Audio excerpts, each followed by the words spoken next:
Hormatly okuwçylar, bugünkü temamyz Ey Gölayev, öňe seret. Ünfer. Mekejinifler. Näjeň öýüne geldiňiz? Aýryňyzlar patraklary. Äçiňizden görmäýin. Oňurjaýew, Ünfer. Şuwunky temamyz täze gelen Pierre Cardin batnikler bilen tanıştyrmakçy dedi. Ey Gölayev, han diýenmi gaýtala? Eşek diýsen. Ünfürje bol.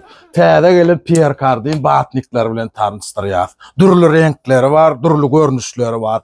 Ine birinji görnüşi 3 tane iligi var, yakasy var, elinde de manjady var, aşakda da manjady var. Bu görýäniňiz yakasy gowy eplenmeýän, hem aşagynda manjady ýok gönümi.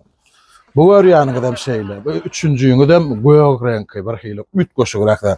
Ýene de ey Ferit bäriňe Gölayev, ünfürje bol. Mene asly Şeýle de inha futbol koýal görnüşlerem bar ödüm süýnmeýänçi.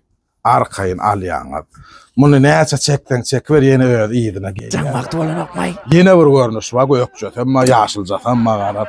Ne bu görnüşlerem bar. Hemmäňizi şunu okuwlary şul Pierre Cardin'ler alyp diňjalşyna geýmeňiz size maslahat berýär. Şuwunky sapagymyz şoň bilen geç gutarýar. Näme turjak bolýaňyz? Jan kakylany näme? Jan mollum şu.